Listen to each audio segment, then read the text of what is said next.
Well, let's get rolling. I thought first thing I'd do, I'd give you some guys that we'll rule out today.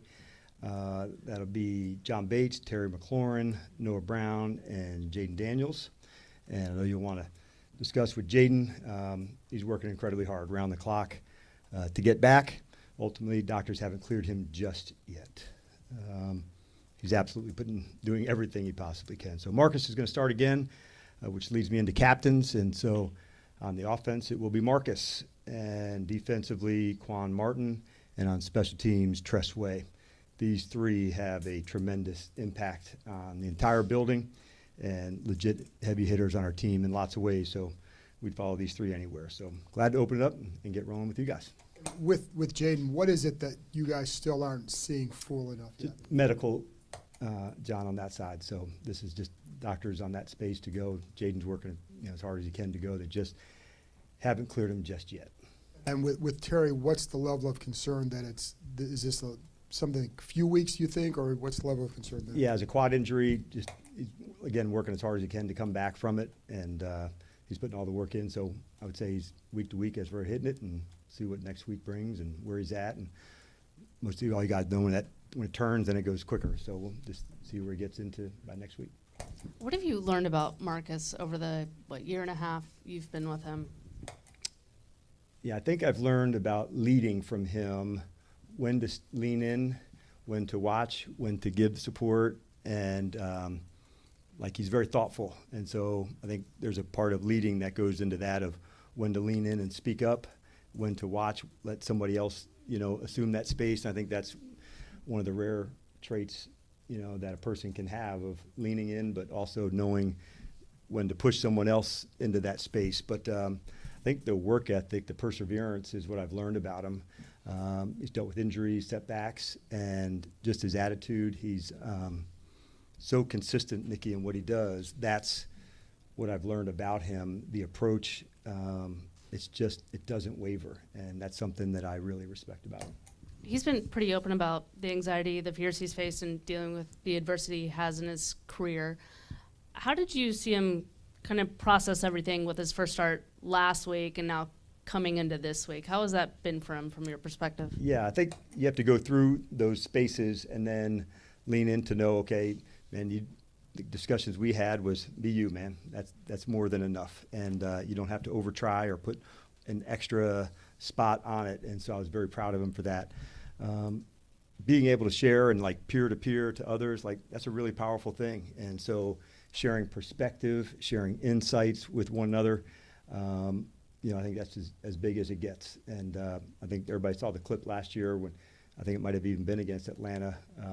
We're only player to player sometimes. It can be so impactful. As much as a coach, especially on game day, gives you the truth. We're hard on these guys in practice, but on game day, we're their biggest supporters to make it as hard as we can out on the practice field. But sometimes in between that white line, just hearing the familiar voice of a teammate, hey, man, this is what you have to go do right now. It carries extra. And I think that wasn't meant for everybody to hear, and it was typical of what he would say. Hey, Coach, how have you seen the pass rush flourish in these first 3 weeks? Yeah, we're working hard at that, Donna, to find different matchups. I think the players have done a better job using stunts, how to manipulate that. Vaughn being here, Jake Martin being here, I think DA inside and outside. All of that's been a part of it. We still feel like we've got, many levels to go with that, but we like that the communication, the continuity of those guys working at it together. I feel like the arrow is going up. Different quarterbacks, different styles. Where are they? Where do they scramble? Where's the protection? So I feel like we're getting smarter as we're going, and that's a big piece, to keep continuing to practice. Teams, could you talk a little bit about that? Last week they had 100 some yards in the kickoff and also in the punt return. What are you seeing there? Yeah, as difficult as it was at the Green Bay game on offense, defense, I thought we missed some of our identity. I didn't feel like we missed it on special teams. I thought we had some good returns. We had some opportunities to do it. So it is one of the stronger parts of us. We've gotten to the spot and we've learned that each of the phases, we're all connected to one another. And it's just playing ball, man. I'm a receiver. I play teams. I'm this ball player. And so when that happens and you're not just an island to yourself and I just do this or I just do that, and like everybody's down for whatever it takes to go, I think that's when the good things can take place. Izzo's right there in the front of it. Like, this is the type of guy like you'd want to play for. He's got energy, but I love also seeing the development of like Jordan McGee and Tyler Owens. Like, they've established themselves, their presence, their speed, their physicality, and there'll be others, that will grow from it. Ballor's in the middle of that, and they help bring the next ones along. And I think if we can continue into that space of continuing to develop people, the field position battles are going to be a big one. And our special teams will be right in the middle of that, including Tress too, in terms of can we punt and keep them backed up into those spots. We had one with lose Antonio Hamilton, caught a punt that was downed. So all of those things, they add up. And so some of the margins in the game you hear me talk about are turnover margin, tackling margin, but winning field position, that's a big piece of it. And the return game, both sides, that'll be a factor again this week. I really feel like fourth downs, offense, defense, and on special teams, the punt return, they're going to be right in the front and center of this game too. Hey, Coach. So far this season, in the first 3 weeks, you've had 2 rookies get the Pepsi honor of Rookie of the Week. So what can you say about this draft class and what you've seen so far in them? Well, I would say it's nice to share it around a little bit. Last year, we just, one guy just took it the whole time. He didn't share it around. So it shows that the versatility, the class, and they're ready. I think it shows their willingness to put it all out there to say, I'm ready to contribute, to be a part of this, whether that's through Bill, that's through Jaylen. There'll be others, but it's a great way to express themselves and demonstrate it that they can be counted on. They can be leaned in on. Although they're young in their careers, they're ready. And when somebody gets to demonstrate that and get recognized for it, obviously we're all pumped for them. And yesterday I asked Cliff about Coach Anthony Lynn and what he's done to prepare the running back room. So what, from your perspective, what can you share as well? Yeah, Anthony's an incredible story for those that don't know enough about him. Resilient, he's tough, he's demanding, but he's also somebody that played it, has lived it. He's got leadership experience from play caller to head coach. So at the position, step by step by step, like he just doesn't miss any of those. How do we drill it? How do we get to the next spot? Oftentimes with running backs, it's pass protection. Where are they? So Anthony, very detailed into that space. So we're really fortunate that he's here, not just as the running back coach, but just, on our staff, what he stands for. Dan, you didn't mention Bill as part of the injury report. I'm sure we'll see that later. But if he were to be out, he missed obviously the last 2 practices. What does that do for a room that's already shorthanded? What about guys you have on practice squad? How do they might factor in? Yep, he did a good job today. Yep, good practice. Yeah. So that sounds positive then. Yep. Okay. Then at least to have that already missing so many guys. I know this is a next man up situation, but how do you kind of do you look at this and like, oh man, like where do we turn? Or is this, hey, this is what we practice for. This is why we have depth, et cetera. Like in general? Yeah. Yeah, for sure. I think I don't talk to the team about it a lot.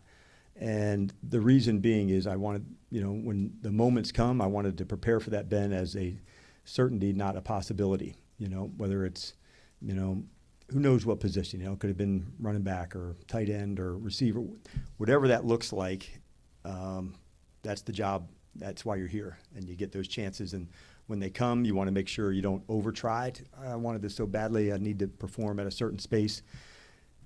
Play calling-wise, I think Cliff and Joe, they recognize how to feature the players of the things they can do. It's not just rinse and repeat, same plays, same ways. It's how do you feature the players and the things that they do best. And I thought Cliff did a really good job of that last week, and that's our roles to make sure it's not everybody's in the same spot. So how do you feature the guys? And that's why the practice reps really count, Ben, because you want to make sure that this player has been in that scenario, that situation, and how do we match up? And that's, on all sides, it's Will Harris, it's others that say, okay, how do you go into these spaces? And it may not be in the exact same way. It was with Eckler, not in the exact same way. And so you just keep digging, man. Hey, good afternoon, Coach. Just to kind of build on the running back conversation, last week you guys were able to feature a good amount of guys carrying the ball, and each of them was relatively effective as soon as they got like their first carry. Like I think Chris's was 5 yards, Jeremy McNichols obviously was a really good one. Bill, even Debo can get a spot carry here and there. Right. What goes into a running back, a ball carry, being able to kind of be effective right from their early carries and not need that kind of runway to get kind of rolling? Yeah. It's a good question, and I think it also helps in the system too. And here's why: it's not one runner all the time getting his feel, getting into that space to go. So knowing that you may be in, you may be out, depending on the what's called onto that space. And so I'm comfortable with us using a rotation of guys as we're starting. Sometimes it may work out in a game, man, this guy's hot. Let's push it, man. Let's give him some more chances. Other times, stay into the process of rolling through. They also have some factors on teams, so I think that can help as well, knowing, as they're working through that, that's a factor. But we're comfortable right now sharing the load. It's not a number count or this one split it up evenly, but we're comfortable with that because we really have faith and trust in what they're doing. Who knows? It may sort itself out, as the more that we play. But right now, I'm comfortable with that. Hey, Coach Quinn. So far this season, obviously dealing with all the injuries, you've had so many different guys step up from backups and third stringers in so many different positions. What gives you confidence that that will continue, and how impressed are you that from top to bottom of this roster, people have been able to step into those roles? Yeah, I don't spend a lot of time talking about it. I think it leans back into our standard of what we want and how we want to play. If you're in the game, you're the starter at the moment, and so that's just how we play. It doesn't mean we're going to be playing exactly the same way, but these are the things we're counting on you to do. And so it is part of our game that when the adversity comes, I think we're equipped for that. We expect it, and so maybe early on in my coaching career, you want it to go just this way. I think as you go, it starts this way, and now you adjust, and in the game you adjust, and you're ready. And I think those contingency plans help when at practice, you might have saw somebody in today that doesn't normally get a rep, and you're, okay, good catch, good play, in a game rep. And so he's demonstrating, if called, I'm ready, even though he may not be up this game. And so I think you're, as a ball player, trying to put some cash into the bank to demonstrate that to the coaches, to one another, to say, if called upon, I'm ready to get down. And it doesn't mean you will be every week, but it does show that there was a play yesterday, a fantastic catch, and I showed that in the team meeting today, where a defensive player got beat. Well, that's, to me, that's absolutely leveling up. And so we just try to coach the whole crew, and knowing that it's probably a certainty you're going to be ready at some point. And just specifically with the wide receiver room, with Terry and Noah both still being out this week, obviously we've seen what Debo can do. How critical of a moment is this for guys like Jayden Lane and Luke McCaffrey and Chris Moore, maybe some of the other guys that might be getting called up? Right, and I think they're all part of it. Like we have a real system that we believe in, and they've got experience in it. They know what to do, how to do it, and so they're ready for that. Like for Chris and Luke and, like I said, Jaylen and others, like, man, they have put in work. So it's now a matter of, like, man, go run this system like you know how. You don't have to do things differently. Just be you, fully turned up.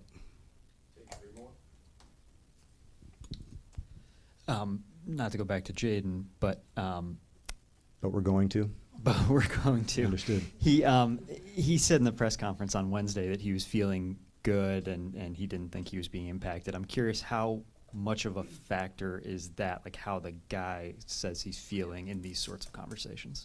Yeah, really just we kind of lean into the medical side on that. So for him, I'm not surprised that's the response. Also from the work that he's putting in. So I'm not surprised that he would say, man, like, I am feeling good and feeling ready, but it feels like it's around the clock. He's been ready to put all the work in that he needs to.